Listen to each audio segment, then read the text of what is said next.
Malappuram കൊണ്ടോട്ടിയിൽ 1.5 kilo MDMA പിടികൂടിയ കേസിൽ 2 പേർ കൂടി പിടിയിൽ. ഇടുക്കി വട്ടവട ചിലന്തിയാറിൽ എക്സൈസ് സംഘം നടത്തിയ പരിശോധനയിൽ 96 കഞ്ചാവ് ചെടികളും കണ്ടെത്തി. കോട്ടയത്ത് കഞ്ചാവ് കേസിൽ ജയിലിൽ നിന്നിറങ്ങിയ ഇതര സംസ്ഥാന തൊഴിലാളി 4.5 കിലോ കഞ്ചാവുമായി വീണ്ടും പിടിയിലായി. ബേപ്പൂർ സ്വദേശി മുഹമ്മദ് സനിൽ, കൊണ്ടോട്ടി നെടിയിരുപ്പ് സ്വദേശി നാഫിദ് എന്നിവരാണ് കൊണ്ടോട്ടിയിലെ MDMA കേസിൽ പിടിയിലായത്. ലഹരിക്കടത്ത് സംഘത്തിലെ കണ്ണികളാണ് ഇരുവരും.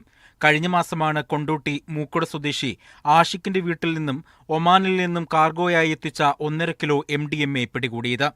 ഓപ്പറേഷൻ ക്ലീൻ സ്റ്റേറ്റിന്റെ ഭാഗമായി നടത്തിയ പരിശോധനയിലാണ് വട്ടവട ചിലന്തിയാറിൽ കഞ്ചാവ് ചെടികൾ കണ്ടെത്തിയത്. വിനോദസഞ്ചാര മേഖലയായ ചിലന്തിയാർ ഗുഹയ്ക്ക് സമീപം പുഴയോരത്ത് നട്ടുപിടിപ്പിച്ച നിലയിലായിരുന്നു 96 കഞ്ചാവ് ചെടികൾ.